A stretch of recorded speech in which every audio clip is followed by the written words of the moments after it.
It's day 10, you've made it all the way through. Thank you so much for putting your trust in me. I really hope you are feeling the benefits in the same way that I did, which is why I decided to share these practices with you over these last few days. So we're going to start on our bellies in Sphinx pose, arms extended, elbows underneath the shoulders. So be mindful that the elbows are underneath the shoulders, that they're not out to the side, or they're not too far ahead or scrunched down by your ribs. Yeah, really create that space as you lift up from the belly, from the arms. So we're not slouching into it, but really nice and engaged. Close down your eyes. Bring your awareness to your heart center and imagine, if you can, the breath flowing in and out through your heart space. This is known as heart-centered breathing. Follow each in-breath into your heart and each out-breath out of your heart. Let the breath flow freely in and out through this sacred space.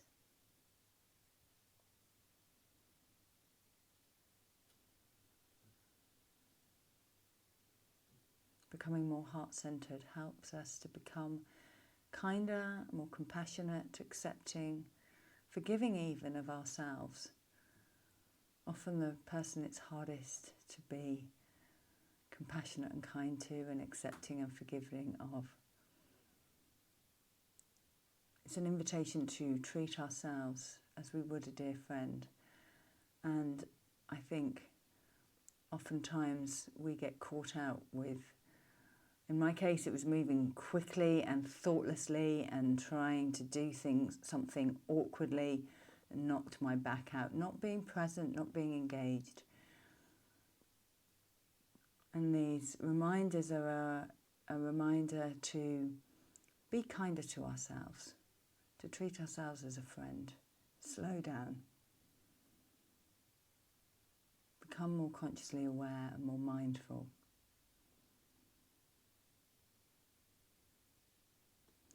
Gently pressing yourself back onto all fours and into child's pose.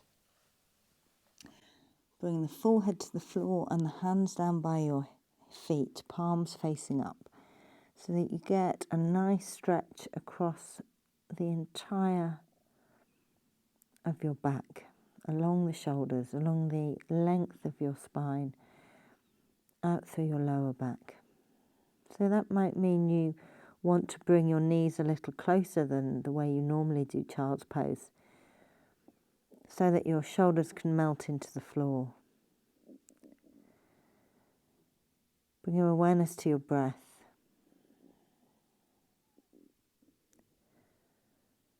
Notice the breath, perhaps in the ribs and in your back.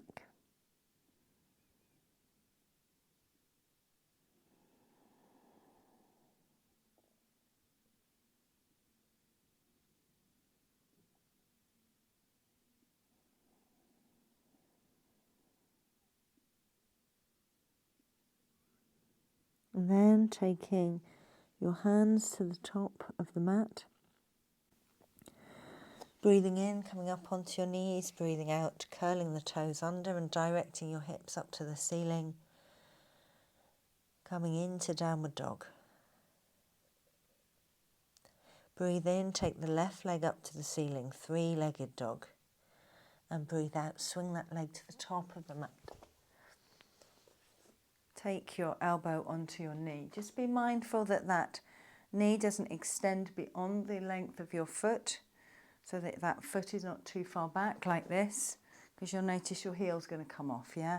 So have that foot towards the top of the mat so that you get that nice stretch through the back, hip flexor as you sink into the pose. Now, it may be that the twist is enough and you wrap your hand around your waist, lift up and twist through your torso, twisting dragon.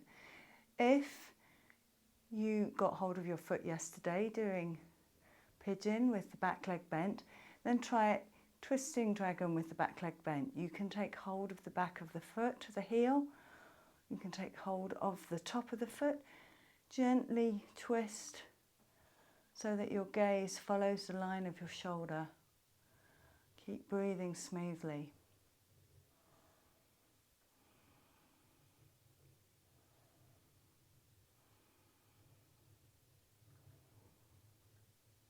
Lower the foot to the floor.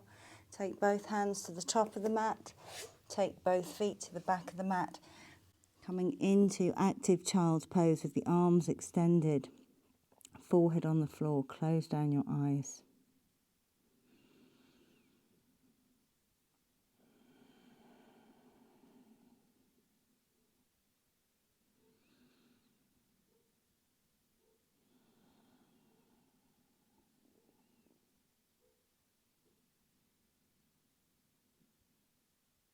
Have a smile. Be proud of yourself for getting this far.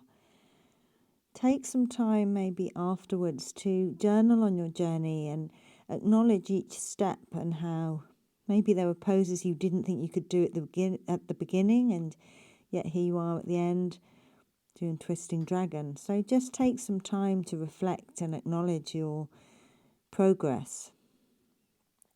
We're going to come up onto the knees as we breathe in and curl the toes under as we breathe out, coming into downward dog. And as you settle into downward dog, I'm going to just turn around. And we're going to breathe in, taking the right leg up to the ceiling. Press through the heel, toes facing towards the floor. Breathe out, swing that leg to the top of the mat. Coming upright. Elbow on the knee. Be mindful of that foot being far enough forward. Sink down into the pose. Taking the hand behind the back, wrapping the hand, lifting up through the sternum, twisting through the torso. That might be enough for you today. If you want to, you can take hold of the back of the heel or the top of the foot. Allow the gaze to follow the line of your shoulder, twisting dragon.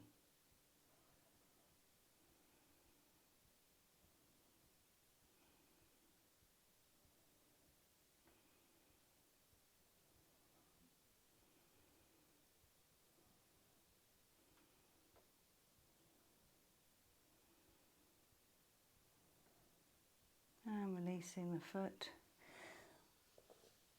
Sinking back into child's pose.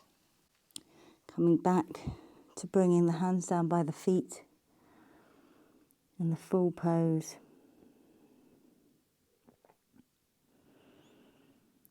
Releasing all the way along the spine.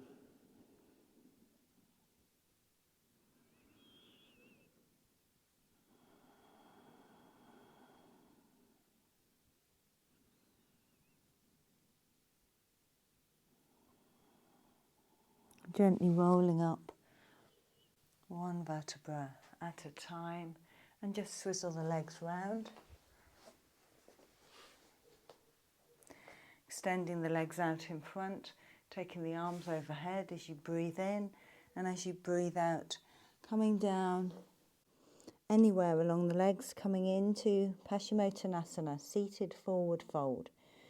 Known as the Great Asana, asana meaning pose in Sanskrit. You've obviously got the stretch through the hamstrings. Don't forget that tiny micro bend in the knees if you need it. You're elongating along the spine, so you've got a beautiful stretch through the lower back, but you're also increasing the energy to the nerves along the spine. Hopefully your shoulders aren't creeping up by your ears. You're going to roll those back and down, and you're going to relax your face, and you can smile. You're allowed to have fun. It's important to have fun. The chest is over the thighs rather than the head on the knees. Massaging the intestines. Lots of great stuff going on here. That's why it's known as the Great Asana. Paschimottanasana, seated forward fold. And then releasing the legs or the feet, taking the arms overhead as you breathe in, and as you breathe out, bring the hands down by your hips. And you're going to shift your weight, your bottom to your heels. Grab hold of a yoga block, DVD box set or decent sized hardback book. We're going to do supported bridge. So if you can have the block on its side, you're going to slide the block underneath your bottom, bring it to rest at your sacrum, the base of your spine. Now, if you've been diligent with your practice and you could get onto the end of the block, so just turning the block on its end, resting like that, then I invite you to have a go. But listen to your body. If it doesn't feel good, stop and return the block on its side or even on its flattest level. Breathe into it, close down your eyes, turn your attention inwards.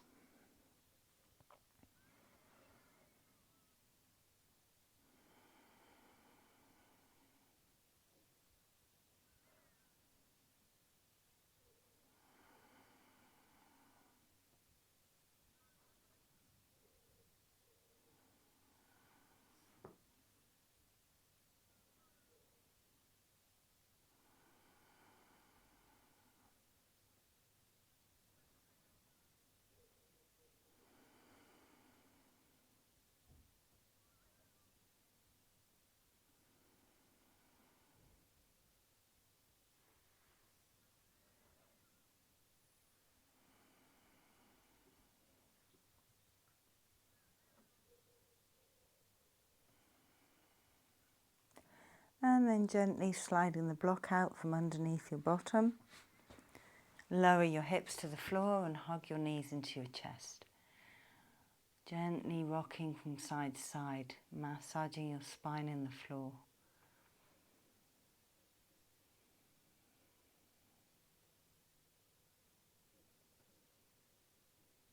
And finishing off, as always, in a simple twist, extending the arms out at shoulder height. Take a breath in and lower the knees down to the right-hand side.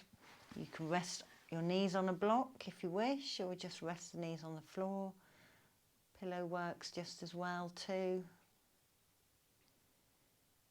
Keep breathing smoothly.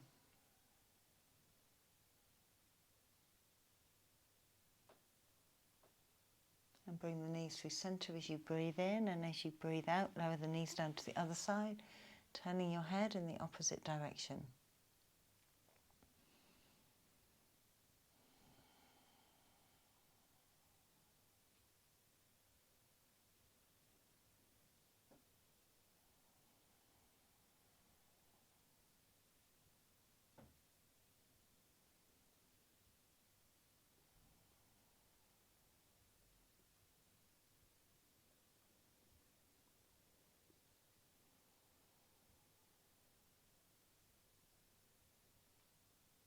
Bring the knees through centre, bring the soles of your feet together, coming into Supta Konasana, hands either side of your hips, reclining butterfly, close down your eyes, allow your breathing to return to normal. Bring your awareness to the crown of your head.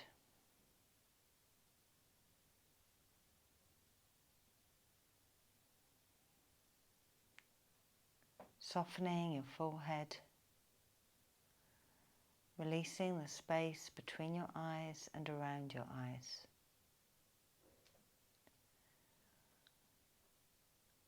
Relax your mouth, tongue and jaw.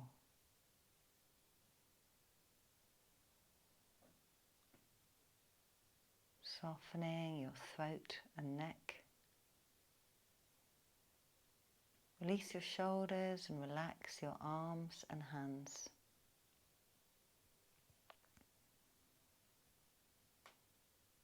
Softening all the way down your torso through your heart center, solar plexus and sacral center. And softening all the way down your spine from the nape of your neck to the tip of your tailbone. Relaxing and releasing your hips, pelvis and buttocks by gently straightening your legs out, taking your feet slightly wider than hip distance. Soften all the way down your legs, through your thighs and your hamstrings, your knees and your kneecaps, your shins and your calves. Relax the top of your feet, soles of your feet and your toes.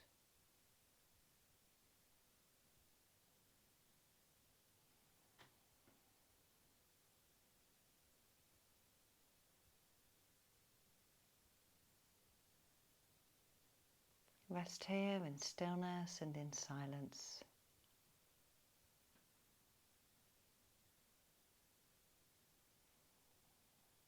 Allow your body to absorb the benefits of your practice today.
Bringing your awareness back to the room and to your breath. And slide your awareness to your hands. Before you wiggle your fingers, and imagine you're doing so. And then wriggling your fingers, notice the sensations you feel in your hands. Moving your awareness to your feet.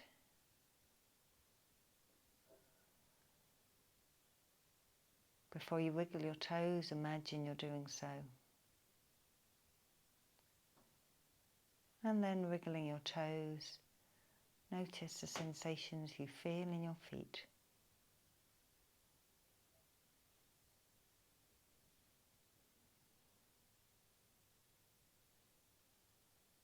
When you're ready, bending your knees and gently roll over onto your right hand side.